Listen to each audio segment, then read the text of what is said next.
motivasi kita, ya, untuk motivasi kita senantiasa berusaha untuk mencari keridhaan Allah Subhanahu wa taala. Jadi inti daripada kehidupan kita ini, ya, inti daripada amal ibadah kita ini, kita sholat, puasa, zakat, amal soleh, dan berbagai macam jenis amal ibadah yang kita kerjakan, intinya adalah dalam rangka mencari keridhaan Allah.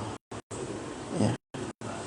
Mana di antara amal-amal ibadah kita, baik itu sholat, puasa, sedekah, dan lain sebagainya, yang bisa menarik perhatian Allah. Ya.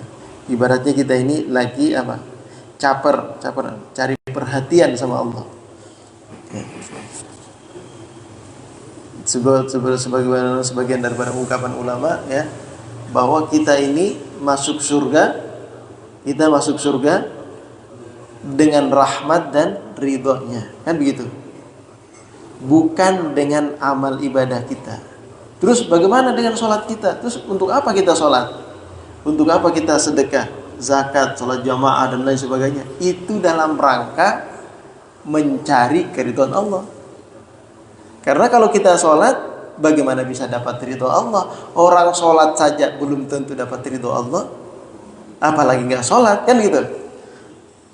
Ya, kita ini dalam rangka mencari ridho Allah.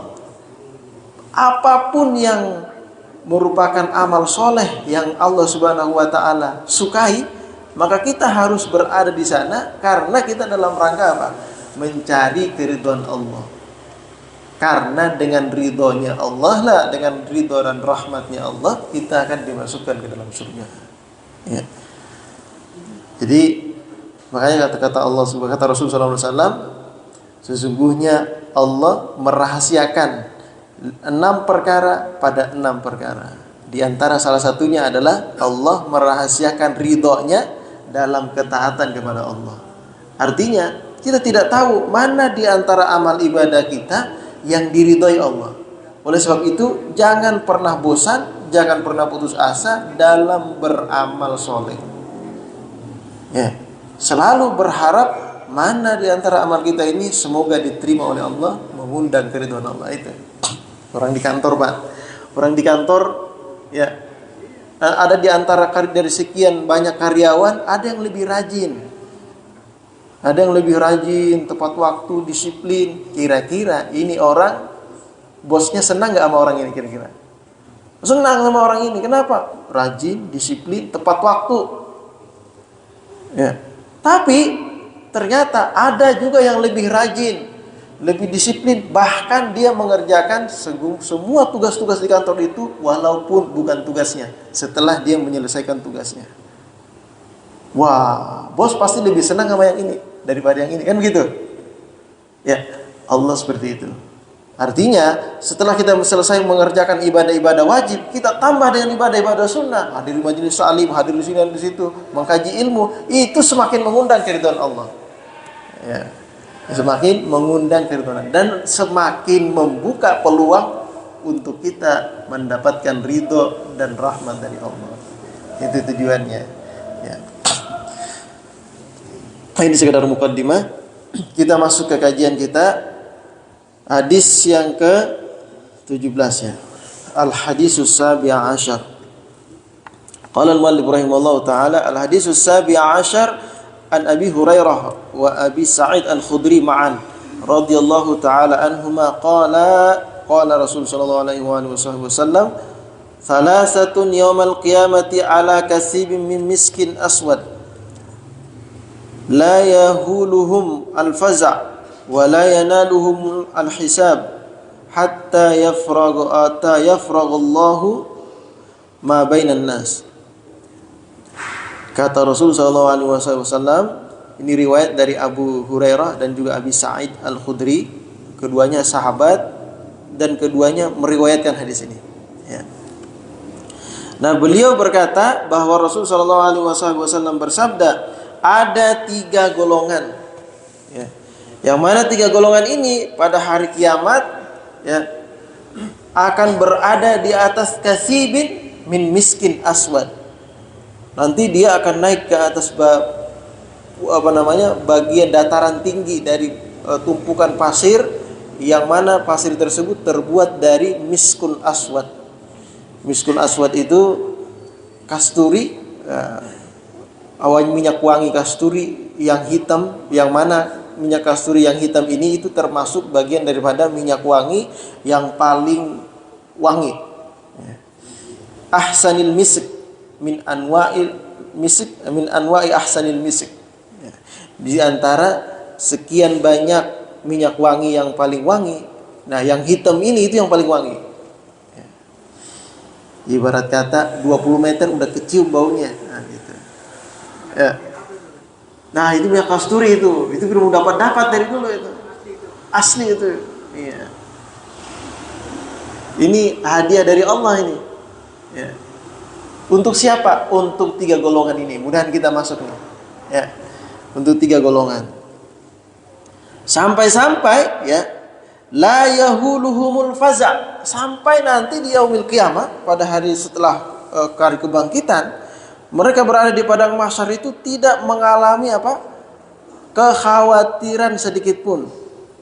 Ya, orang-orang pada lari ke sana kemari, panik, ya, tapi dia tenang.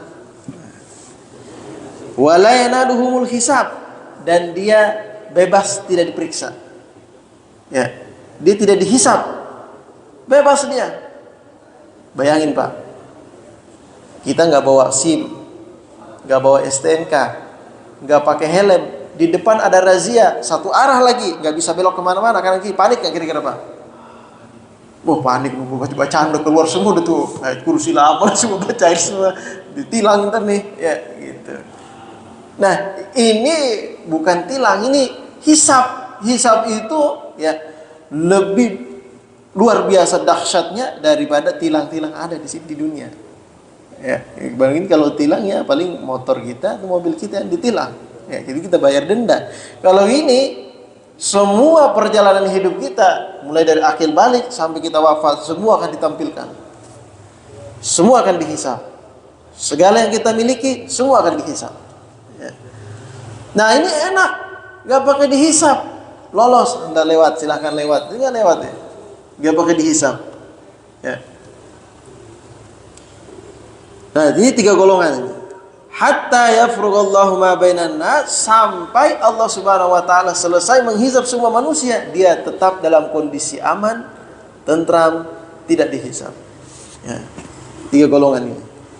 Siapa mereka? Yang pertama, rajulun qara'al Qur'ana ibtigha'a wajhillahi azza wa jalla, yaitu seorang laki-laki yang membaca Al-Qur'an semata-mata mengharapkan keridhaan Allah. Dia baca Quran semata-mata mengharap keridhaan Allah. Dirutinkan dibaca Quran, ya.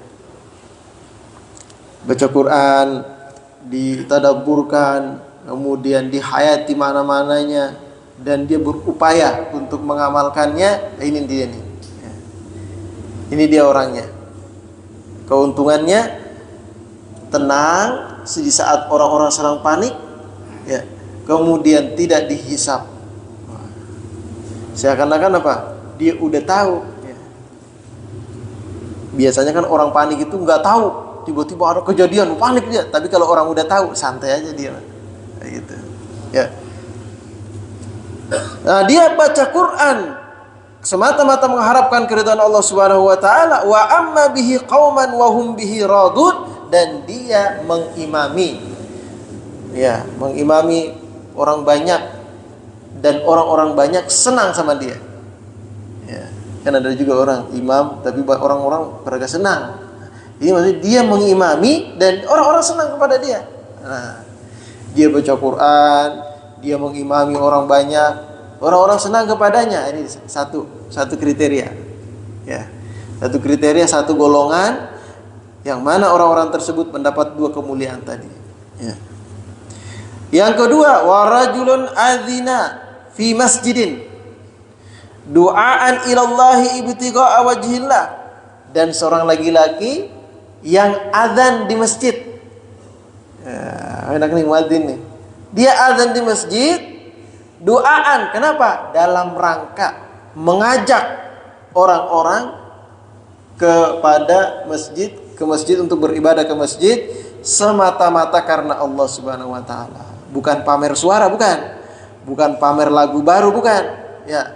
Karena ada juga lagu muncul, lagu adzan baru gitu, tahan juga lagu adzan baru gitu. Tapi enggak, memang semata-mata dia ingin mengajak orang agar hadir ke masjid. Ya. Dengan adzan, dengan suaranya yang lantang, suara adzannya yang merdu, yang mengundang orang menjadi penasaran hadir ke masjid.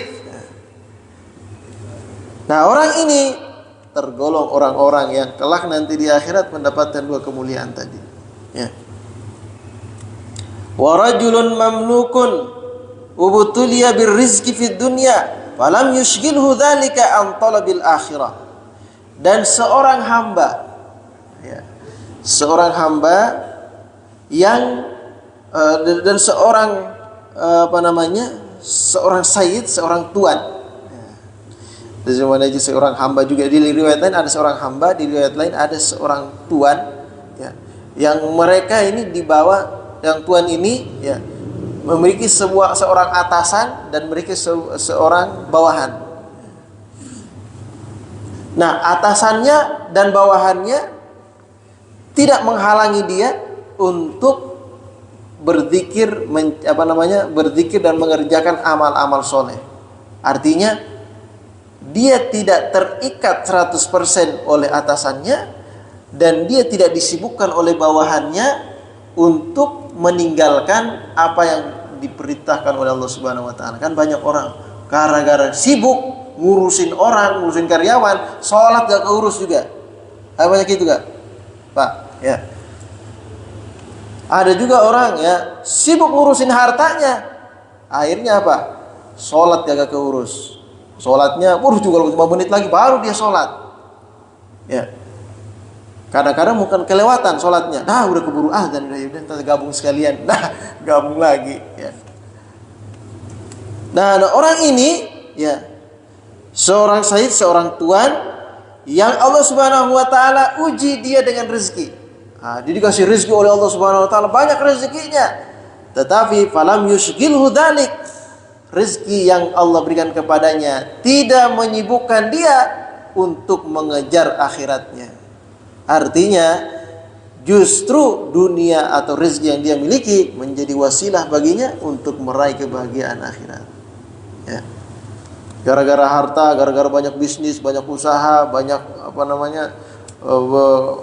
pekerjaan di mana-mana, akhirnya dia ke sana kemari, muter-muter ngurusin pekerjaannya, sholat gak keurus, majelis taklim gak pernah kelihatan, sholat Jumat juga kalau udah mau qomat baru datang nih ke masjid.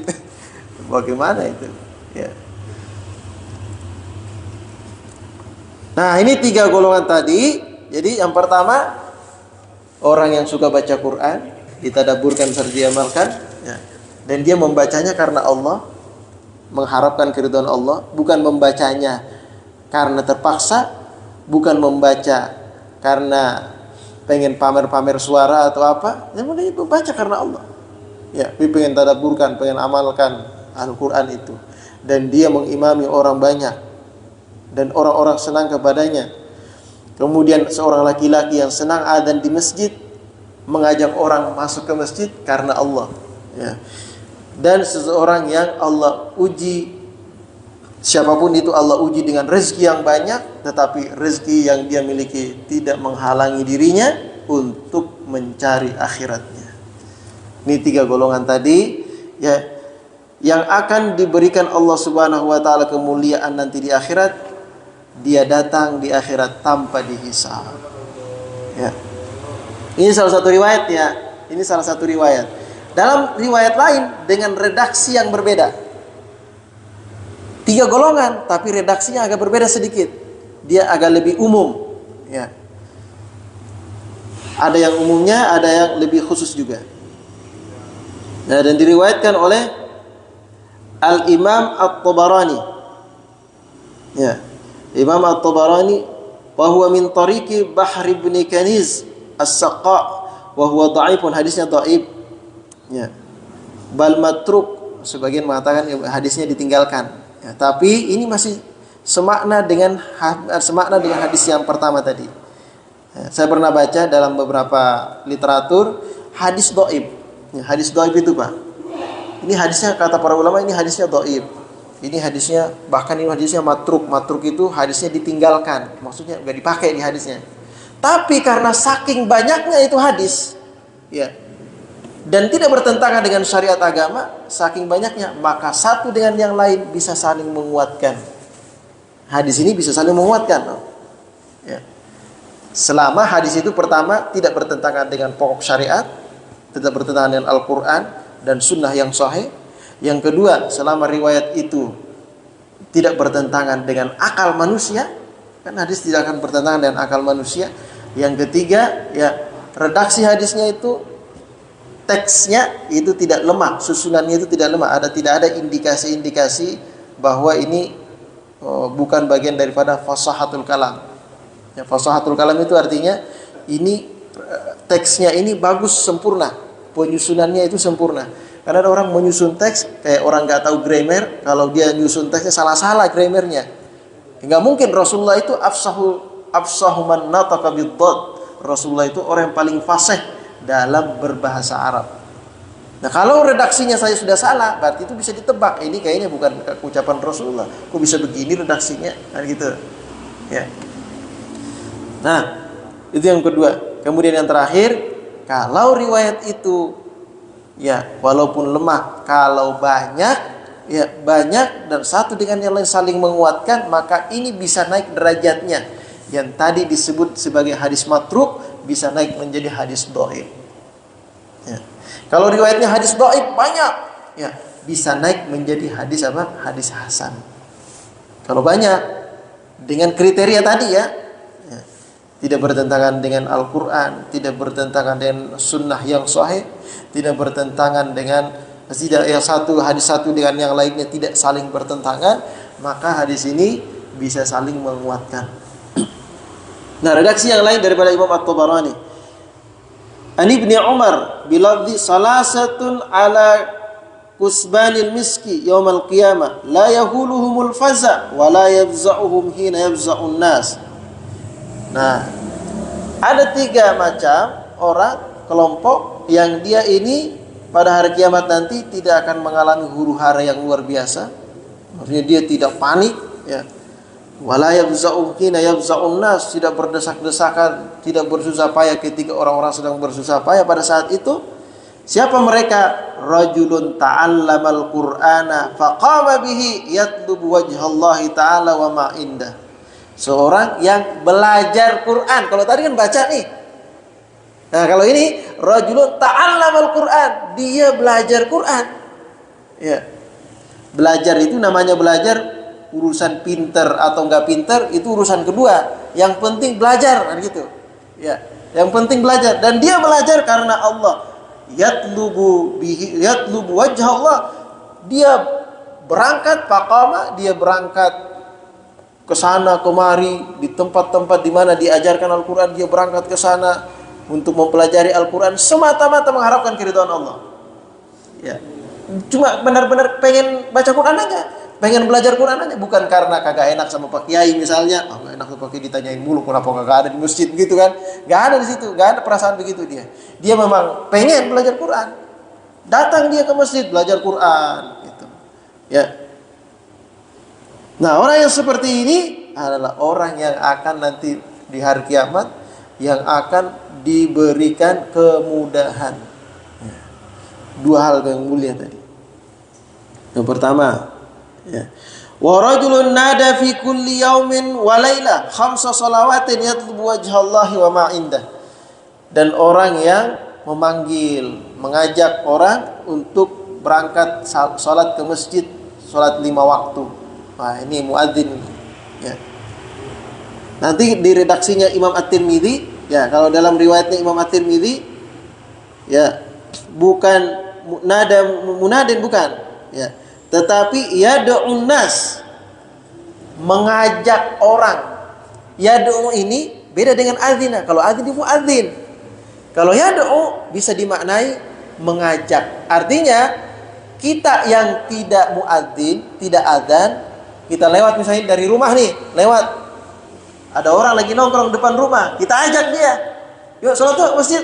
Nah itu masuk juga nih. Dia mengajak orang lain ke masjid, yuk ke masjid yuk jemaah. Nah gitu. Atau dia seorang manajer misalnya, dia ajak karyawannya, yuk sholat dulu yuk, udah dulu, stop dulu, kita sholat dulu. Nah. Atau misalnya Pak Kiai misalnya nih, sebelum habis adzan ya kan, ada kultum, kedengaran suaranya keluar speaker, oh yang ada di bengkel, yang ada di pekerjaannya, ayo kita sholat. Itu mengajak tuh. Ya, itu mengajak tuh. Ya. Siapa yang mengajak orang untuk sholat berjamaah ke masjid 5 waktu, ya, semata-mata karena Allah, maka orang ini juga masuk dari golongan itu. Ya, 3 golongan tadi. Ya. Yad'un nas. Ya, ini dalam redaksinya yad'un nas. Wa mamlukun lam yamna'hu riqqud dunya min ta'ati rabbih. Dan seorang penguasa ya yang tidak pernah terganggu, tidak pernah merasa terganggu dalam beribadah, berzikir, dekat kepada Allah oleh dunia atau kesibukan-kesibukan yang dia miliki. Ya. Jadi kata Imam Abdullah bin Al-Haddad, beliau mengatakan karena beliau ini setiap hari punya tamu, dan yang melayani tamunya itu beliau sendiri. Ya. Sehingga ada yang berkata kepada beliau, ya Imam, engkau ini sibuk ngurusin tamu terus setiap hari. Kapan engkau beribadah? Kapan engkau berzikir? Apa kata beliau? Tamu-tamu saya yang datang ini tidak menghalangi saya sedikit pun dari mengingat Allah. Artinya dia melayani tamu itu sambil berzikir pada Allah. Ya, karena udah terbiasa, dia sambil berzikir pada Allah. Nah kalau belum biasa ngelayanin tamu, sibuk juga, mondar-mandir sana kemari, ngangkat ini, ngangkat itu, sibuk juga. Ngelayani ngobrol lah. Tapi beliau, ya kalau sudah terbiasa, hal yang demikian tidak menyibukkan dirinya dari mengingat Allah Subhanahu Wa Taala. Nah orang-orang seperti ini tadi, mereka lah orang-orang yang akan diberikan kemudahan nanti di akhirat, tidak mengalami kesusahan sedikit pun, tidak mengalami kegelisahan, kepanikan yang luar biasa, ya. Dan juga mereka selamat daripada hisab, pemeriksaan nanti di akhirat. Ya. Kira-kira Bapak dan Ibu sekalian, ya. Kira-kira nih dari prediksi cuaca misalnya BMKG, ada himbauan dari pemerintah. Kira-kira Pak, ada himbauan dari pemerintah bahwa akan ada gempa yang besar dan tsunami yang besar yang akan melanda Jakarta. Kira-kira apa yang Bapak lakukan? Kira-kira Pak? Ya, ada tsunami besar yang akan melanda Jakarta. Kira-kira apa yang Bapak lakukan? Wah, kalau begitu kita pindah ke Bogor. Nah, ya, waduh, kalau begitu kita angkutin barang-barang di semua. Dia menyelamatkan semua keluarganya. Kenapa? Akan ada tsunami dan gempa yang besar melanda Jakarta. Dia cari apa? Cari daratan tinggi. Tujuannya apa? Untuk menyelamatkan diri. Ya benar Pak? Tahu nggak Pak? Kiamat itu lebih dahsyat daripada itu. Huru hara hari kiamat lebih dahsyat daripada itu. Kenapa kita tidak ada persiapan? Ya. Kenapa kita merasa lengah? Merasa aman-aman saja? Belum tentu. Ya, paling tidak kita upayakan diri kita termasuk dalam 3 golongan tadi ini. Ya, sebisa mungkin bukan hanya diri kita, anak kita ajak juga, istri kita ajak juga, keluarga kita ajak semuanya agar masuk dalam 3 golongan tadi. Ya, luar biasa luar hari kiamat itu. Kemarin aja gempa ya kan? Minggu kemarin ya gempa ya. Gempa. Baru sebentar doang udah panik, gempa, panik udah tuh. Ya. Bagaimana kalau hari kiamat nanti? Ya. Siapa yang bisa menolong kita? Orang-orang semua sibuk. Ya. Tidak ada yang bisa menolong kecuali diri kita masing-masing dan amal ibadah yang pernah kita kerjakan. Ya. Nah, ini keutamaan daripada membaca Al-Quran dan keutamaan dari seorang yang mengajak hamba Allah untuk ke masjid. Ini mengajak ke masjid ya, mengajak ke masjid untuk sholat jamaah. Ya. Kemudian tadi terakhir, orang yang tidak pernah disibukkan oleh apapun, baik itu pekerjaannya, urusannya, hartanya, tidak pernah menyibukkan dia daripada atau melalaikan dia daripada mengingat Allah Subhanahu wa taala. Nah, ini saja, barangkali ada pertanyaan silahkan. Ada yang mau ditanyakan? Ya. Assalamualaikum warahmatullahi wabarakatuh. Waalaikumsalam warahmatullahi wabarakatuh. Yang pertama, itu kan ada anjuran dari Allah. Yang pertama, memakmurkan masjid. Ya. Yang kedua, memakmurkan bumi. Tapi yang agak menonjolkan masjid, bumi terlupakan, kita makmurkan. Jalan, tanah di aspal segala macam tidak ditumbuhkan lagi pohonan. Itu sebetulnya juga mempengaruhi kehidupan manusia. Ya. Semua bisa gersang, manusia bisa gersang, udara jadi gersang, semua bisa gersang. Ini menyangkut masalah memakmurkan. Anjuran Allah itu kan, siapa yang memakmurkan masjid, hidupnya akan mendapat keberkahan, kemuliaan, keberuntungan. Tapi mungkin ulasan yang itu hanya kita sebatas masjid, sholat, tausiah, kita ngaji. Tapi mungkin ada hal-hal lain Ustaz yang lebih memberikan motivasi kepada manusia yang belum paham. Jadi bagaimana kita meningkatkan motivasi kepada orang-orang yang belum paham, padahal sudah digaungkan mendapat keberkahan, keberuntungan, kemuliaan. Terima kasih. Assalamualaikum warahmatullahi wabarakatuh. Iya. Ini berat ini. Ya. Karena kadang-kadang kita suka lalai juga sebenarnya. Ya. Jadi berangkat daripada apa? Berangkat daripada kesadaran kita masing-masing. Jadi sekarang itu kan ada istilahnya apa? Deep learning, ya. Pelajaran mendalam. Pelajaran artinya apa yang kita jalani dalam kehidupan kita itu merupakan pelajaran ya Bapak Ibu sekalian ya. Nah, coba kita ambil sebuah pelajaran. Sebenarnya apa sebenarnya tujuan hidup kita ini di dunia ini? Berapa lama kita akan hidup? Banyak orang yang sudah dari keluarga kita, kerabat kita, sahabat kita, orang yang pernah kita kenal, mereka semua sudah dipanggil oleh Allah.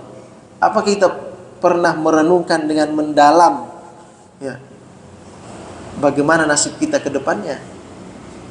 Pernah kita merenungkan seperti itu? Sedangkan jalan-jalan untuk menggapai keridhaan Allah itu sangat banyak sekali. Ya. Ke masjid, ke masjid ta'lim, hadir ke sini ke situ, banyak sekali yang ada di sekitar kita. Kenapa kita tidak tergerak? Artinya, ya, kita belum menyadari sepenuhnya dengan tujuan hidup kita sendiri. Ya. Kita belum menyadari sepenuhnya dengan tujuan hidup kita. Ya, bagaimana agar kita ini termasuk bagian orang-orang yang bertakwa kepada Allah. Di antaranya memakmurkan masjid.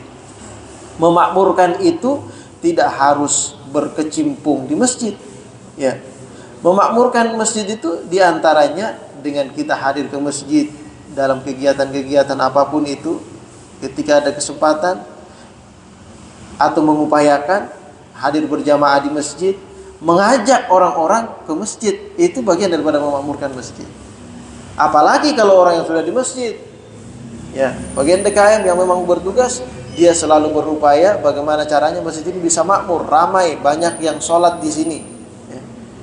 Banyak orang yang tergerak menuju masjid. Itu bagian daripada amal-amal ibadah yang akan menambahkan, yang akan menjadikan kita sebagai hamba Allah Subhanahu wa taala, bahwa orang-orang yang memakmurkan masjid dalam firman-Nya, innama ya'muru masajidallahi man amana billahi wal yaumil akhir. Ya. Kenapa Allah kaitkan di sini dalam firman-Nya? Orang yang memakmurkan masjid itu adalah orang yang beriman kepada Allah dan hari akhir. Kenapa Allah mengambil bagian daripada 6 yang perlu diimani itu hanya hari akhir saja? Ya, bukan qada dan lain-lainnya, tetapi hari akhir. Artinya di sini yang dibutuhkan adalah kesadaran kita tentang persiapan hari akhir. Kalau orang yang betul-betul sadar dengan Allah sebagai Tuhannya dan sadar bahwa akan terjadinya hari akhir di mana kita semua akan dihadapkan, dipertanggungjawabkan di hadapan Allah Subhanahu wa taala, di mana tempat pilihan itu hanya dua, surga atau neraka. Ya, kalau kita tidak masuk surga ya neraka, kalau nggak neraka surga. Ya. Dan itu berdasarkan amal ibadah kita yang mengundang ridhonya Allah. Kalau kita tidak sadar hal yang demikian, ya dia tidak akan bisa memakmurkan masjid. Sebaliknya, kalau dia benar-benar sadar dengan Allah sebagai Tuhannya dan dia benar-benar sadar adanya hari akhir, ya pasti dia akan persiapan. Bayangin Pak, kita lihat kesadaran kita nih Pak, kesadaran kita nih, ya kesadaran kita. Kita lihat dari aktivitas kegiatan kita keseharian, ya. Kira-kira Pak, kita besok hari ini misalnya kita ada kesibukan, ya, ada kesibukan yang luar biasa. Kira-kira untuk menghadapi kesibukan itu, ya, kira-kira malamnya ada persiapan nggak kira-kira Pak? Ada nggak persiapan Pak? Ada nggak persiapan? Ada persiapan, pasti ada. Setiap orang yang akan menghadapi suatu kegiatan yang sangat sibuk, pasti dia punya persiapan di awal. Ini orang pintar begitu. Ya. Dia punya persiapan, dia mempersiapkan semuanya. Kenapa? Dalam rangka menghadapi kegiatan tadi. Atau misalnya ada acara yang mana dia ini akan bertanggung jawab dengan acara tersebut. Kira-kira orang ini punya persiapan nggak? Dia punya persiapan lah pasti. Ya, hal yang sepele itu saja kita kudu ada persiapan. Masa akhirat huru haranya luar biasa kita nggak ada persiapan?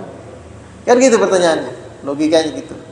Nah, di antara persiapannya itu, ya orang-orang yang memang memiliki visi ke depan yang matang, arti persiapan yang matang, pasti dia akan mengambil apapun yang merupakan peluang untuk meraih banyak persiapan.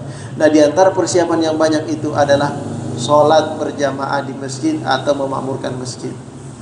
Bayangin Pak, satu langkah saja itu sudah dihitung pahala. Kalau berapa langkah ke masjid, berapa pahalanya? Itu satu. Terus duduk di masjid. Ketika sudah kita melangkah masuk masjid dan berada di masjid, baik itu duduk, berdiri atau bagaimanapun yang kita kerjakan di masjid, pokoknya masih berada di masjid dan niat i'tikaf, itu sudah dapat tambahan pahala lagi. Ya. Belum lagi apa? Salat berjamaah 27 derajat. Satu derajatnya tidak bisa dinilai dengan dunia dan seisinya, apalagi 27. Masa kita tidak tergiur? Tidak pernah berupaya berusaha untuk hadir di masjid. Nah, itu paling tidak seperti itu. Itu hanya motivasi akhirat ya. Kalau motivasi duniawi nih Pak Muhlis ya. Mungkin ada hadiah gitu atau ada kupon ya bagi orang yang rajin ke masjid. Di mana tuh masjid, mana tuh ada tuh kan masjid yang dia rajin sholat berjamaah di masjid ya 40 hari tidak pernah putus, dapat dia hadiah tuh. Oh, ramai masjidnya. Ini tujuan duniawi ya, tujuan duniawi tadi. Ramai masjidnya, ada nggak pada itu di media sosial? 40 ada itu pemerintah yang ini tuh, yang gerakin itu. Pemerintah tapi supportnya dari pemerintah. Kalau supportnya dari masjid juga, masjidnya kehabisan tadi. Ya, supportnya dari pemerintah ini, atau supportnya dari masyarakat sekitar sendiri. Ya, urunan, bagaimana caranya? Ya, berlevel. Anak kecil, ya, dari usia sekian sampai usia sekian, itu satu level. Kemudian level berikutnya itu anak muda, level berikutnya orang-orang tua. Ya, jadi anak-anak juga berlomba, anak muda juga berlomba, orang tua juga berlomba. Ini urusan duniawi aja nih gitu. Hadiah atau apa gitu. Ya. Ini aja Pak nih, yang kita datang subuh-subuh ini, minum, ada sedikit makanan, gorengan atau apa. Itu saja sudah bagian daripada support ya, memancing atau mengajak orang, menarik orang ya untuk datang ke masjid. Itu aja sudah lumayan loh. Tidak semuanya loh masjid begini. Ada disiapin teh, disiapin gorengan, disiapin enggak semua loh begitu. Ya. Ini di Nurul Yakin tuh yang saya tahu nih. Ya. Yang di masjid-masjid lain paling air putih, air aqua, air gelas aqua dibagi-bagiin gitu. Ya. Ini itu bagian daripada apa? Support, bagian daripada support untuk mengajak orang ke masjid. Kurang lebih seperti itu Pak Mulis ya. Kalau duniawi mah, duniawi pasti orang tergerak lah. Tapi kesadaran akhirat itu yang masih kurang. Ya. Ada pertanyaan lagi mungkin? Ya Pak Alek. Waalaikumsalam warahmatullahi wabarakatuh.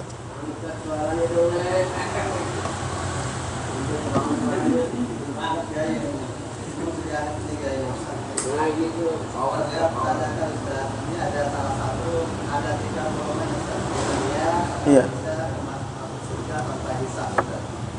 Dan saya pertanyakan Ustaz, ini kan salah satu yang kriteria yang orang masuk surga tanpa hisab itu kan baca Al-Quran.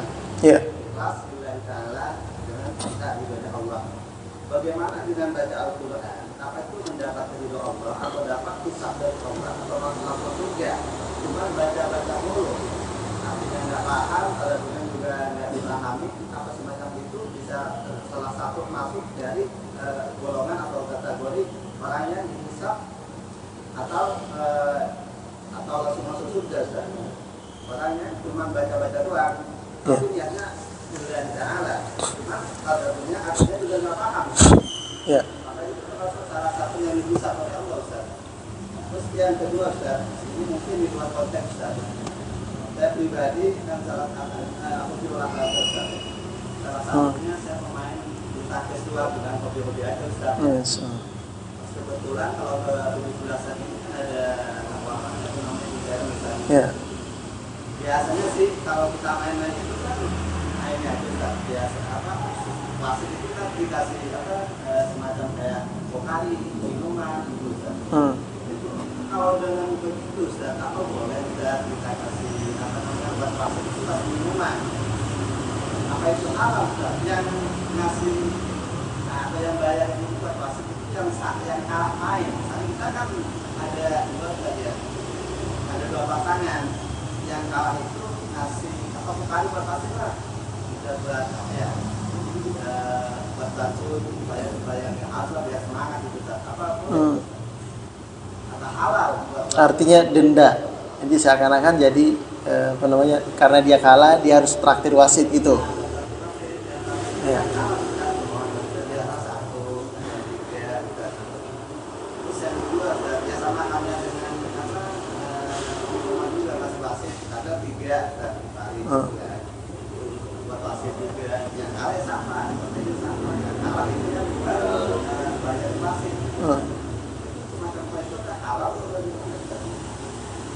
Ya. Yang pertama tadi ya, baca Quran, apakah dengan baca Quran itu sudah cukup aja gitu? Ya. Kalau dari keterangan yang disampaikan di sini dari riwayat ini cukup. Ya. Kok bisa cukup? Kan baca doang, paham juga enggak gitu kan? Tadabburkan juga belum, misalnya apakah baca Quran itu sudah cukup? Kalau melihat keterangan ini ya cukup. Apa rahasianya? Ya. Dulu ada yang bertanya. Ada seorang murid bertanya kepada gurunya, ya, emang kita dapat pahala hanya sekedar baca Quran? Kan kita nggak paham itu kalau nggak dibaca terjemahnya. Kan kita nggak bisa mengambil manfaat kalau kita nggak tahu terjemahnya. Hanya sekedar baca saja, dari mana manfaatnya? Nah, lalu seorang guru ini memerintahkan kepada muridnya untuk kamu angkut air, ambil air di sungai pakai keranjang. Keranjangnya itu kotor. Keranjang yang kotor diambil, yang keranjang yang kotor tadi nih, ambil air di sungai, masukin keranjang, angkut ke sini. Dia udah memegang keranjang aja, dia sudah mikir, bagaimana ceritanya ini ngangkut air pakai keranjang bocor. Nah, dia ambil air, baru berlari 1 meter, habis itu air. Dia ambil lagi sekencang-kencang mungkin, sebanyak mungkin, bolak-balik, dia nggak bisa juga bawa air. Akhirnya dia balik ke gurunya. Bagaimana ini, Kiai? Gak mungkin ini, Kiai. Saya udah coba berkali-kali. Kata Kiai, coba lagi dah. Dicoba lagi sama dia berpuluh-puluh kali, gak bisa juga. Ya, akhirnya dia balik. Setelah dia balik, dia berkata, udah saya nyerah, Kiai.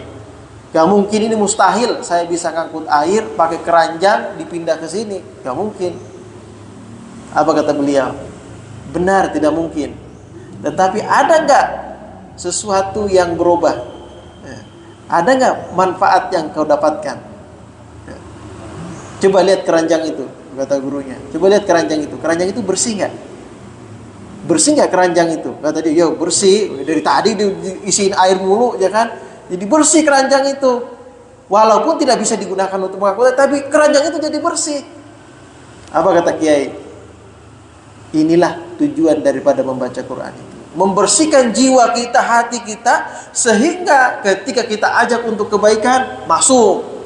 Ya kan? Ajak untuk taat, betah gitu. Ajak untuk ini kebaikan, mau gitu. Itulah fungsinya baca Quran. Walaupun belum paham, tetapi itu sudah mensucikan dirinya, membersihkan hatinya dari berbagai macam penyakit hati. Itu. Baca doang ini nggak paham, itu sudah berfungsi luar biasa. Nah, berangkat dari situlah nanti orang yang suka membaca Quran, karena hatinya semakin jernih, ya, dirinya semakin bersih dengan Al-Quran, maka dia akan semakin termotivasi untuk pertama beramal soleh. Yang kedua, apa yang dia dengar benar-benar masuk ke dalam hatinya. Kenapa? Karena hatinya sudah bersih. Ya, dengan baca Quran tadi, baru baca Quran doang tuh. Nah, sehingga ketika diajak untuk kebaikan, dia akan lebih lebih menerima. Nah, dari situlah berawal orang ini pasti akan mendapatkan tadi. Ya. Tapi orang yang jarang baca Quran dengan berkata, ngapain baca Quran? Kan baca Quran itu tujuan utamanya harus kita tadabburkan dan harus kita pahami maknanya. Kalau nggak paham mah nggak usah dibaca, mah mending baca terjemahnya aja. Ya. Biar paham. Akhirnya dia baca terjemahnya aja, dia nggak baca teks Qurannya, baca terjemahnya doang. Dapat dia keutamaan juga, tetapi tidak sama dengan membaca kalamnya Allah. Ya, membaca ayatnya itu tidak sama dengan baca terjemah doang, nggak sama. Walaupun dengan membaca terjemahnya saja orang sudah dapat hidayah. Ya, tetapi dengan membaca ayat-ayatnya tadi itulah yang akan merontokkan kotoran-kotoran dalamnya ada dalam hati kita, sehingga hati kita ini, jiwa kita ini menjadi bersih. Ya. Coba lihat Pak. Dulu siapa namanya? Ustadz almarhum Ustadz Yahya Waloni waktu mengkaji Quran bisa nggak baca Qurannya? Wah, bisa. Dia teks terjemah doang dia baca. Ya, Ustadz Irena Handono bisa nggak baca teks Qurannya? Enggak, terjemah doang dia kaji. Mungkin bisa, tapi ya sedikit-sedikit doang gitu, nggak bisa, nggak baca satu sampai hatam gitu, nggak dapat hidayah nggak? Dapat hidayah dia, baca teks doang tuh, terjemah doang. Bagaimana kalau baca Qurannya? Ya, dapat hidayah kan? Artinya ada manfaatnya, tapi tidak sempurna kalau kita tidak baca kalam Allah. Kalam Allah itu membacanya saya sudah dapat pahala itu. Ya, apalagi ditadabburkan, itu luar biasanya tuh. Jadi jangan berkata tidak ada manfaatnya, itu pahala manfaatnya besar. Berangkat dari situ nanti. Pertama, yang kedua, ya. Antara Al-Quran dengan hadis. Orang baca hadis baca doang. Ya. Dia enggak terjemahin, baca doang. Ya. Dapat pahala enggak? Kalau Quran katanya kan walau tanpa diketahui dia tahu artinya, ya masih dapat pahala. Kalau hadis, kalau Rasulullah benar, nah itu orang itu dapat pahala apa? Ya. Dia nggak ngerti itu, baca aja. Bukan jelasin berjamaah. Ya. Baca hadis, teksnya saja tidak ada pahala. Apalagi tidak paham, nggak ada pahala. Paham saja belum tentu dapat pahala kalau nggak diamalkan. Ya. Apalagi sudah nggak paham, baca doang. Paling dapat pahalanya itu pas pada ucapan qala Rasulullah sallallahu alaihi wasallam, itu doang yang dapat pahala. Karena itu sholawat ya. Selain daripada sholawat itu tidak ada. Beda dengan Quran. Baru kita ngomong bismillah, belum bismillah. Bis doang itu, ya. Udah 20. Iya enggak? 20, satu huruf 10. Itu kalau di luar dari Asyhurul Hurum. Ya, di luar daripada bulan-bulan mulia. Kalau bulan-bulan mulia itu berlipat-lipat ganda. Bismillahirrahmanirrahim, baca Quran 19 huruf. kali 190 kali 19 kali. Kali 10, maaf. Kali 10 berapa udah? Baru bismillah doang. Ibarat kata ya karena dia ngaji juga nggak terlalu pinter, akhirnya yang diulang-ulang sama dia itu surah-surah pendek doang. Ya, baca surah An-Nas sampai At-Takasur. Berarti balik lagi An-Nas lagi At-Takasur. Itu udah dapat pahala juga itu. Ya. Udah dapat pahala juga itu. Apalagi baca Quran semuanya. Ya. Yang minggu lalu kita bahas nih, yang minggu lalu. Ya, bayangin Pak, yang nggak baca Quran saja, tapi anaknya baca Quran, dapat kemuliaan. Orang tuanya dikasih jubah nanti, jubah kemuliaan di akhirat nanti. Dimuliakan orang tuanya gara-gara anaknya baca Quran. Bayangin coba. Ya. Bagaimana kalau dia aja yang baca Quran? Kemuliaannya berlipat-lipat itu. Ya. Gitu ya. Karena saya itu pakai ya. Jadi semua redaksi teks-teks yang lain tidak ada yang mendapatkan kemuliaan seperti Al-Quran. Yang hanya satu huruf saja sudah dinilai 10 pahala. Itu sebabnya kata Ustaz Hidayat, ini sebenarnya orang punya juga mau motivasi. Kalau ingin berjariah, ya ingin berjariah, beli Quran, kasih orang yang menghafal Quran, kasih orang yang sedang belajar Quran, kasih dia Quran. Kenapa? Setiap huruf yang dia baca nilainya 10 masuk kepada jariah amal kita. Bayangin Pak, kalau di itu Quran dipakai terus dibaca sama dia terus, wow berapa puluh ribu, jutaan, triliunan pahala kita. Ya, wakaf jariah apa? Quran. Tadi ada pertanyaannya dulu lagi tadi. Ya, yang itu tadi, yang bertanding tadi, ya main bulu tangkis. Siapa yang kalah dia yang traktir wasit. Ya sekedar ini buat wasit bermain ini ya. Ini bukan berjudi ya. Bukan kalau berjudi itu, ayo kita semua urunan. Yang kalah, yang menang dia yang ngambil semua. Yang kalah nggak ada ngambil apa-apa. Itu hampir sama dengan judi. Kalau ini enggak, dia sifatnya apa? Sifatnya hukuman. Dia hukum karena hukumannya denda, dia harus traktir wasit. Traktir wasit, bukan traktir pemain ya. Kalau traktir pemain itu masih masuk juga. Kalau dia mentraktirnya itu ikhlas, rela, mau gitu, maka minuman yang diminum oleh si wasit ini halal. Ya halal. Tapi kalau dia mentraktir secara terpaksa, sebenarnya dia nggak mau. Nah, ini masuk dalam kategori pemaksaan. Bisa jadi apa yang diberikan itu tidak boleh diminum. Ya. Kenapa?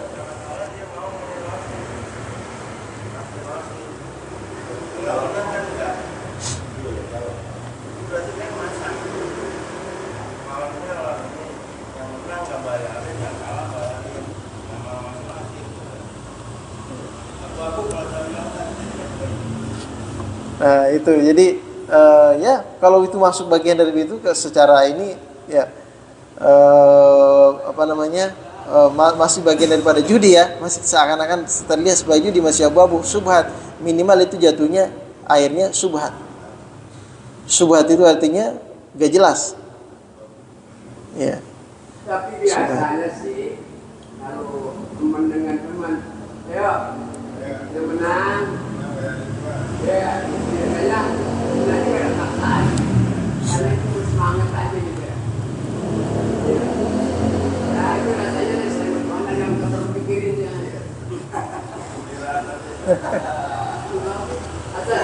Biasanya udah selesai, udah kayak masalah itu.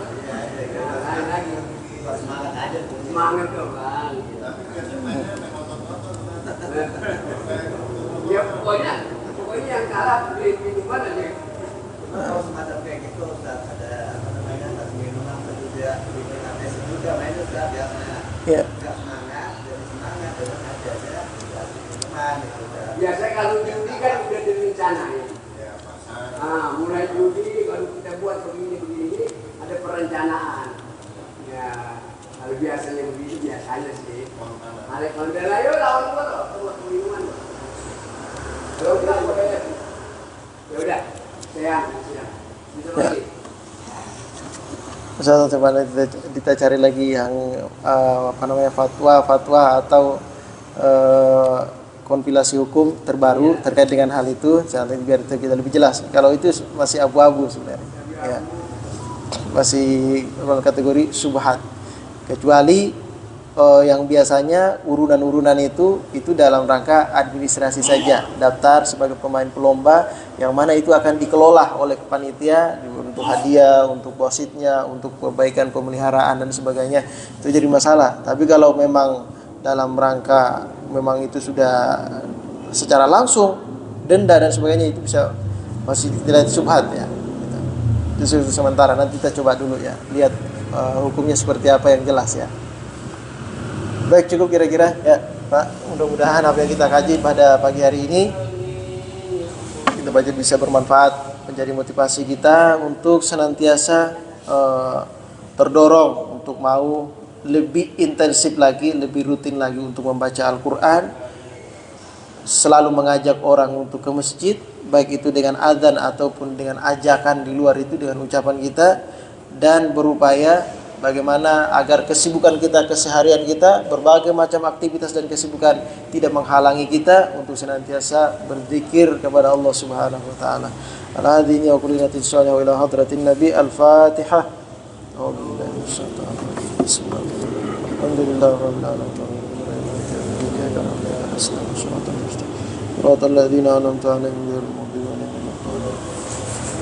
Bismillahirrahmanirrahim. Alhamdulillahirabbil alamin. Allahumma shalli ala sayyidina Muhammadin wa alihi washabbihi ajma'in. Allahumma bihaqqil Fatiha wa sirril Fatiha wa karamatil Fatiha farij al-hammi kashifal ghammi ya man li abdi yaghfir wa yarham. Allahumma ighfir li ummati sayyidina Muhammad warham ummati sayyidina Muhammad wastur ummati sayyidina Muhammad wajbur ummati sayyidina Muhammadin sallallahu alaihi wasallam. Allahumma akhrijna min zulumatil wahmi wa akrimna bi nuril fahmi waftah lana abwabal ilmi wa zayyinna bil akhlaqil hasanati wal hilmi. Rabbana taqabbal minna innaka antas samiul alim wa innaka antat tawwabur rahim. Rabbana atina fid dunya hasanah fil akhirati hasanah wa qina adzaban nar. Sallallahu ala khairil sayyidina Muhammadin wa alihi washabbihi ajma'in. Walhamdulillahirabbil alamin. Subhanakallahumma wa bihamdika asyhadu an la ilaha illa anta astaghfiruka wa atubu ilaik. Assalamualaikum warahmatullahi wabarakatuh.